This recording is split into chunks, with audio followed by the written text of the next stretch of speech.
Hello students, कैसे हो आप सभी। उम्मीद करती हूँ बहुत अच्छे होंगे और बहुत ही मन लगाकर अपनी पढ़ाई कर रहे होंगे।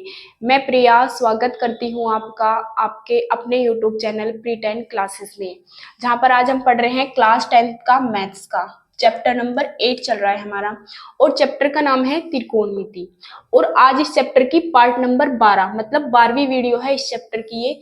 इससे पहले मैंने आपको इस चैप्टर की 11 वीडियोस करा दी है, जिसमें मैंने आपको पर्सनावली 8.2 तक कंप्लीट क्वेश्चन करा दिए हैं। अब हमारी चलने वाली है पर्सनावली 8.3। ये बहुत इंपॉर्टेंट है। अगर आपने पिछली वीडियो नहीं देखी है तो प्लीज उन्हें भी देख लीजिए और सारे क्वेश्चनों को प्रैक्टिस कीजिए अच्छे से।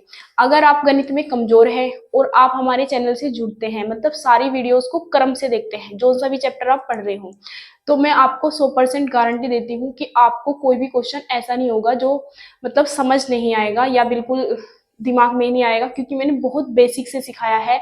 छोटी छोटी कैलकुलेशन पे बिल्कुल आपके साथ साथ करती हूँ, तो इसलिए आप वीडियो को जरूर देखिए। देखने के बाद आप उसमें कमेंट भी करना कि आपको वीडियो कैसी लगती है।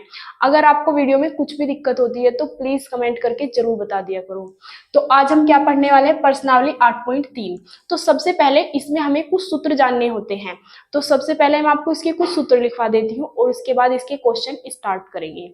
तो हमारी 3 सरसम्मिकाएं होती है, वे बहुत महत्वपूर्ण होती है। वे 3 सरसम्मिकाएं मतलब दी हुई है ट्रिग्नोमेट्री फंक्शन से कि ये इसके बराबर होता है। तो उन सूत्रों की सहायता से ही आपके अधिकतर क्वेश्चन बनेंगे इस चैप्टर के। जो आपकी 8.3 प्रश्नावली है ये बहुत महत्वपूर्ण है। आपके पेपर में एक क्वेश्चन इससे पक्का आएगा। जो तीसरा क्वेश्चन नंबर है उसमें आपके 10 पार्ट दिए हुए हैं। उन 10 क्वेश्चन में से एक क्वेश्चन जरूर हर साल आता है। यूपी बोर्ड एग्जाम में बिल्कुल हर साल आता ही आता है। कोई सा भी क्वेश्चन आ जाए लेकिन आना जरूर है, उनमें से एक क्वेश्चन जरूर बनता है। तो इस एक्सरसाइज को छोड़ने की बिल्कुल भी कोशिश मत करना। अब हम इसके सूत्र लिखेंगे। जैसे कि पहली सर्वसम्मिका हमारी क्या है, पहली सर्वसम्मिका होती है साइन स्क्वायर ए प्लस कोस स्क्वायर ए बराबर एक सर्वसम्मिका ये होती है। अब ए है ना यहाँ पे, तो यहाँ पे आप बी भी लिख सकते हो, 30 भी लिख सकते हो, थीटा भी लिख सकते हो, लेकिन दोनों वैल्यू सेम होनी चाहिए। मतलब sine square theta plus cos square theta बराबर 1, या फिर sine square 30 plus cos square 30 बराबर 1। तो ये हमारी पहली सर्वसम्मिका हो गई। अब दूसरी सर्वसम्मिका आती है सेक और टेन के पदों में। सेक स्क्वायर ए माइनस टेन स्क्वायर ए बराबर 1। ये हमारी दूसरी सर्वसम्मिका है।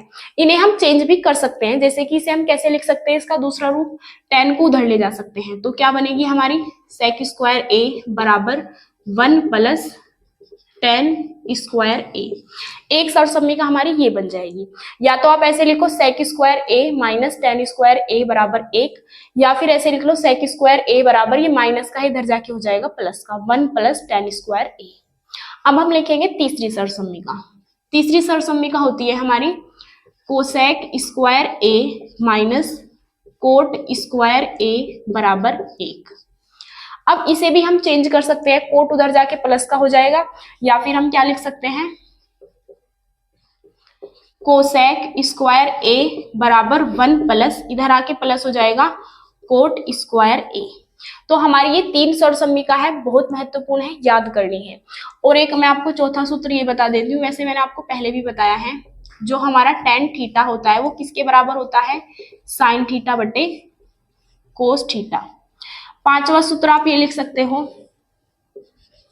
जो हमारा होता है कोट थीटा वो किसके बराबर होता है, कोस थीटा बटे साइन थीटा।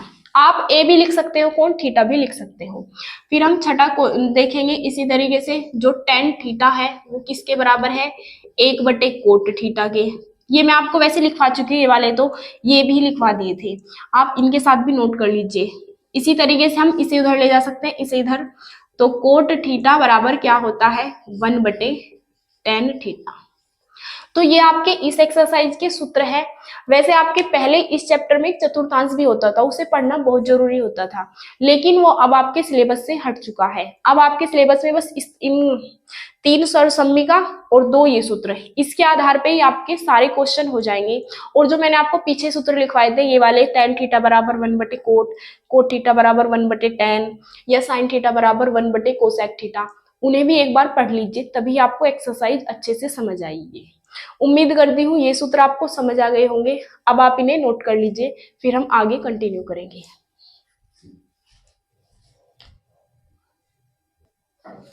अब हम आगे देखते हैं क्वेश्चन नंबर फर्स्ट। इसमें हमें क्या दिया है, त्रिकोणमितीय अनुपातों साइन ए कोमा सेक ए और टेन ए को कोट ए के पदों में व्यक्त करो।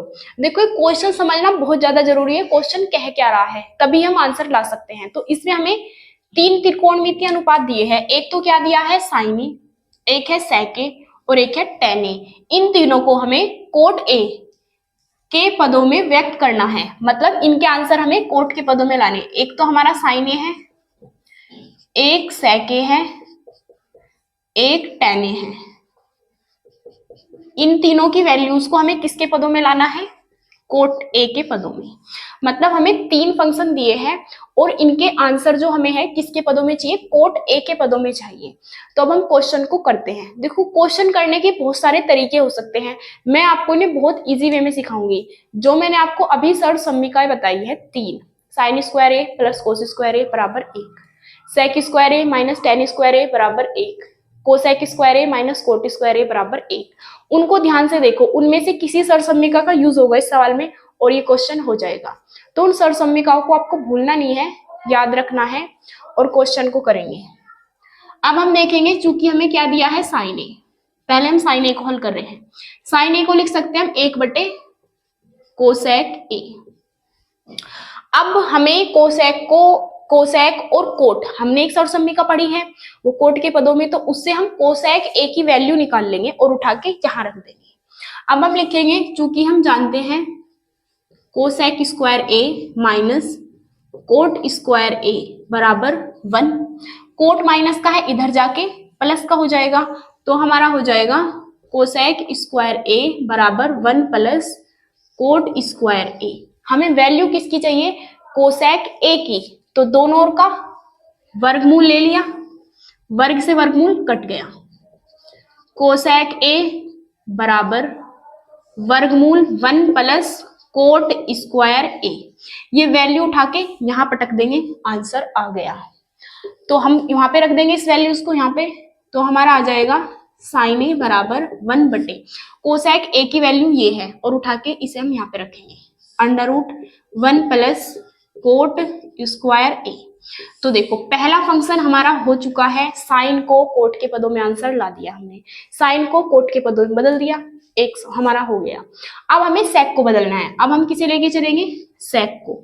अब सोचिए सेक को हम क्या कर सकते हैं कि कोट आ जाए, हमें सरसम्मिका याद आती है। सरसम्मिका क्या है, सेक स्क्वायर ए माइनस टेन स्क्वायर ए बराबर 1, 10 माइनस का उधर जाके प्लस का, तो हमारा आ जाएगा सेक स्क्वायर ए बराबर 1 माइनस का है उधर जाके प्लस का, प्लस 10 स्क्वायर ए।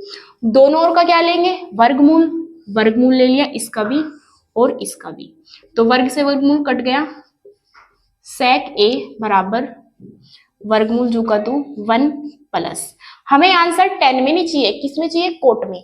तो 10 को क्या लिख सकते हैं हम, 1 बटे कोट स्क्वायर ए, वर्गमूल पूरे पे आएगा, तो ये आ गया सेक ए बराबर लघुत्तम ले लेंगे हम कोट स्क्वायर ए, इसकी गुना इधर हो जाएगी कोट स्क्वायर ए और प्लस 1। अब हमारा मान कितना आ जाएगा, वो सॉरी ये 1 है, यहाँ पे रखो, आपको नीचे ही लिखना है, मेरे पास जगह नहीं रहती इस वजह से मैं लाइन खींचती हूँ। अब हम इसे करेंगे तो हमारा आ गया सेक ए बराबर, इस पे वर्गमूल ऊपर अलग लगा दिया, तो कोट स्क्वायर ए प्लस 1 बटे वर्ग से वर्गमूल कट गया कोट ए। तो ये आंसर भी हमारा किसके पदों में आ गया है, कोट के पदों में आ चुका है। साइन का आंसर भी कोट के पदों में, सेक का आंसर भी कोट के पदों में। अब हमारा लास्ट रह गया है, लास्ट क्या रहा है, टेन ए। टेन ए को तो कोट में लिखना बहुत सरल है, हर किसी को ये सूत्र पता होगा, तो हम टेन ए को लिखेंगे। टेन ए को हम क्या लिख सकते हैं, चूंकि टेन ए बराबर होता है 1 बटे कोट ए, ये तो इतना सिंपल है, एक ही लाइन में हो गया। तो हमारे जो तीनों आंसर है ये आ चुके हैं, इसको आप दूसरे कलर से ही बॉक्स में लगाना, ताकि हम पता चले कि तीनों आंसर है। एक तो ये हो गया और एक ये हो गया और एक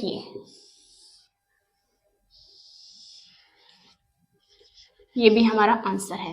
उम्मीद करती हूँ क्वेश्चन आपको समझ आया होगा। अब आप इसका स्क्रीनशॉट लेके नोट कर लीजिए। और अगर आप हमारे चैनल पर नए आए हैं तो प्लीज चैनल को सब्सक्राइब जरूर कर लीजिए। वीडियो को ज्यादा से ज्यादा शेयर कीजिए। वीडियो आपको कैसी लगती है कमेंट बॉक्स में बताना ना भूलें। ये वीडियो आप कौन से राज्य से देख रहे हो प्लीज कमेंट बॉक्स में जरूर बताइए, मुझे बहुत अच्छा लगेगा। और वीडियो के बारे में अगर कोई सजेशन देना हो कि ये चैप्टर पहले पढ़ाइए, इस तरीके से पढ़ाइए, तो वो आप जरूर दे सकते हो। अब हम मिलते हैं अगले वीडियो में, तब तक के लिए जय हिंद जय भारत। अब आप नोट कर लीजिए।